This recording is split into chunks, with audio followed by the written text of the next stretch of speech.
इस एपिसोड के आगाज़ में आप देखेंगे आलिम शाह उस्मान के सिपाहियों के पास आ जाता है, जिसके बाद वो उनसे कहता है जो भी मेरे खिलाफ बगावत करते हैं वो इसी तरह जलील होते हैं, उनकी हालत जानवरों से भी बदतर होती है। अब देखते हैं कि तुम्हारा सरदार उस्मान तुम्हें बचाता है या नहीं। मैं तुम लोगों को यहाँ से निकाल कर भेड़ियों का शिकार बना दूंगा। यहाँ ग्यातू जंगल से जा रहा था। इसी दौरान उस्मान अपने साथियों के साथ उसके सामने आ जाता है।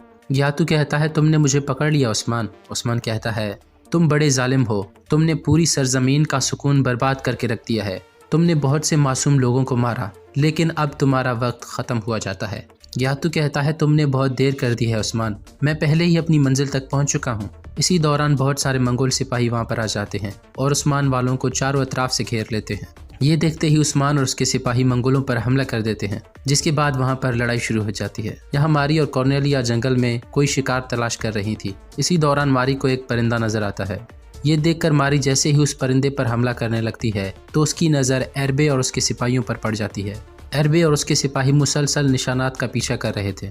ये देखकर मारी और कॉर्नेलिया वहां से वापस चली जाती हैं। यहाँ उस्मान और ग्यातू का खास आदमी एक दूसरे के आमने सामने आ जाते हैं, जिसके बाद उस्मान बड़ी आसानी से उसे मारकर जख्मी कर देता है। फिर वो बेहोश हो जाता है। ये देखते ही कुछ मंगोल सिपाही आकर उस्मान पर हमला कर देते हैं और उसे ज़मीन पर गिरा देते हैं। इसी दौरान गुंदूज और कौसैस अपने सिपाहियों के साथ वहां पर पहुंच जाते हैं और मंगोलों पर तीर बरसाना शुरू कर देते हैं।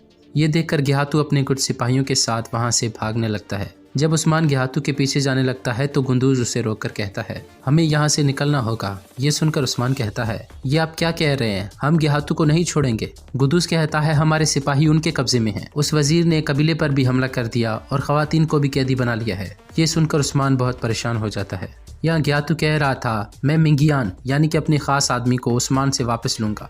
वो बहुत कुछ जानता है, मुझे उसकी ज़रूरत है। फिर वो अपने एक सिपाही से कहता है 20,000 मंगोल सिपाही कहाँ हैं? सिपाही कहता है वो बस पहुंचने ही वाले हैं। ग्यातू कहता है आने दो उन्हें, ताकि इन इलाकों में क़यामत आ जाए। यहाँ आइगुल उस्मान से कह रही थी मैं सोगत गई थी, फिर मुझे पता चला कि ख़वातीन आलिम शाह के सिपाहियों के हाथों से फ़रार हो गई हैं। ये सुनकर उस्मान कहता है अल्लाह का शुक्र है। फिर उस्मान कहता है हम ख़वातीन को तलाश करेंगे और हमारे सिपाही जो आलिम शाह के पास हैं उन्हें भी छुड़वाएंगे। गुंदूज कहता है अब ये हमारे पास आखिरी मौका है, हमें ख़वातीन और सिपाहियों को तलवार फराहम करने होंगी। मैं तमाम सरदारों को खबर भेजता हूँ ताकि वो लोग हमारी मदद कर सकें। उस्मान कहता है ठीक है, जो कोई भी तलवारबाजी कर सकता है उसे बुलाएं। फिर तुर्गुत ग्यातू के खास आदमी मिंगियान को पकड़कर कहता है ये ग्यातू के सब राज जानता है, मंगोलों के बारे में इसे हर मालूमात हासिल है। ग्यातू के तबरेज़ जाने के बाद ये इन पूरे इलाकों पर हुकूमत करने वाला था। उस्मान कहता है तुर्गुत साहब आप इसे ले जाएं और सिपाही वापस लेकर आएं। फिर वो कौसैस से कहता है कौसैस आप वापस अपने किले चले जाएं, और गुंदूज से कहता है कि भाईजान आप कबीले वापस चले जाएं और आइगुल को भी अपने साथ ले जाएं, कबीला अब आपके हवाले है। इसके बाद आइगुल कहती है सरदार जब मैं कबीले से निकली थी तो बाला खातून के बच्चे की विलादत बहुत करीब थी। ये सुनकर उस्मान बहुत परेशान हो जाता है। यहाँ हमारी खवातीन के पास आ जाती है और कहती है वजीर के सिपाही जंगल में मौजूद हैं और वो हमारे करीब आ रहे हैं। ये सुनकर सब लोग परेशान हो जाते हैं। सलजान खातून कहती हैं बुरहान बाला को दे दो, जिसके बाद तमाम खवातीन बाला को छोड़कर वहां से चली जाती हैं। यहाँ उस्मान और उसके साथी जंगल से जा रहे थे। इसी दौरान बाला खातून का घोड़ा आलाजा वहां पे आ जाता है। उस्मान उसे देखकर कहता है आलाजा तुम यहाँ पर क्या कर रहे हो? ये सुनते ही वो एक तरफ भागने लग जाता है और उस्मान और उसके सिपाही उसका पीछा करने लग जाते हैं। यहाँ तुर्गुत आलिम शाह वालों के पास आ जाता है। उसे देखकर तमाम सल्जुक सिपाही उसे घेर लेते हैं। आलिम शाह कहता है उस्मान कहाँ है? तुर्गुत कहता है इससे क्या फ़र्क पड़ता है, तुम तो हम सबको मारने वाले थे ना। तुर्गुत की आवाज़ सुनकर तमाम सिपाही खुश हो जाते हैं। आलिम शाह कहता है मैं तुम सब का सर कलम कर दूंगा। तुर्गुत कहता है मेरे सिपाही मुझे वापस कर दो, मैं तुम्हें वो चीज़ दूंगा जो तुम चाहते हो। आलिम शाह कहता है मुझे तुम्हारी जानों के अलावा और कुछ नहीं चाहिए, लेकिन मुझे बताओ कि तुम्हारे पास मुझे देने के लिए क्या है।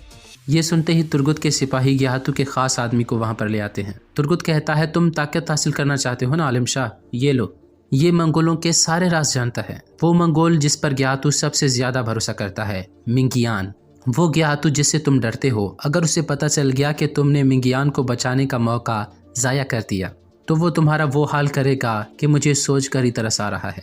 ये सुनकर आलिम शाह एक गहरी सोच में पड़ जाता है। यहाँ एरबे और उसके सिपाही गार के करीब आ जाते हैं। इसी दौरान खवातीन बाहर आ जाती हैं।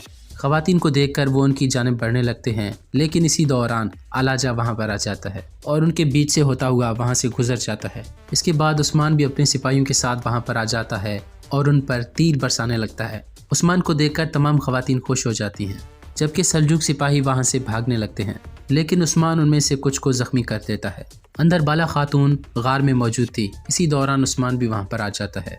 उस्मान बाला के हाथ में अपने बेटे को देखकर बहुत खुश हो रहा था। फिर वो बाला खातून के पास जाकर उसके माथे का बोसा लेता है और अल्लाह का लाख लाख शुक्र अदा करता है।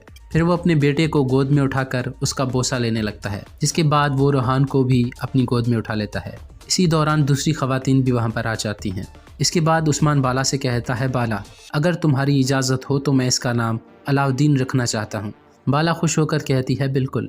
उस्मान कहता है, चलें कबीले चलकर जश्न का खाना खाते हैं।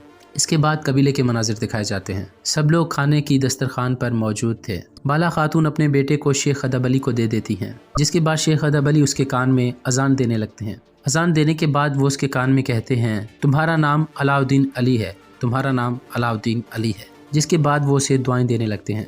फिर बाला खातून अलाउद्दीन को लेकर ख़वातीन के पास चली जाती हैं, जबकि तमाम मर्द वहीं दस्तरखान पर बैठ जाते हैं। बैठने के बाद उस्मान कहता है, बोरान कुछ सुना दो। बोरान कहता है, आपका हुक्म सर आँखों पर। जिसके बाद वो एक नगमा गाना शुरू करता है। यहाँ अरबी आकर आलम शाह को सब कुछ बता देता है। जिसके बाद आलम शाह कहता है, उस्मान तुम्हें लगता है कि तुमने ख़वातीन को बचा लिया, लेकिन न मैं तुम्हें, न तुम्हारी बीवियों को, न तुम्हारी औलाद और न तुम्हारी आवाम को जिंदा रहने दूंगा। फिर वो कहता है, अरबे फौज तैयार करो, अभी हमें बहुत सा खून बहाना है। यहाँ उस्मान अपने खेमे में मौजूद था और अपने दोनों बेटों को अपनी गोद में उठाए हुए था। उस्मान अपने बेटों से कह रहा था, आप लोग इस्लाम का परचम सर बुलंद करेंगे। आप लोग अपनी तलवार से जिस सरजमीन को फतह करेंगे वो अदल और इंसाफ का घर बन जाएगा। मेरे बेटों, तुर्क परचम सर बुलंद किए बगैर वापस मत आना। नाज़रीन मोहतरम, यहाँ पर यह एपिसोड ख़त्म हो जाती है।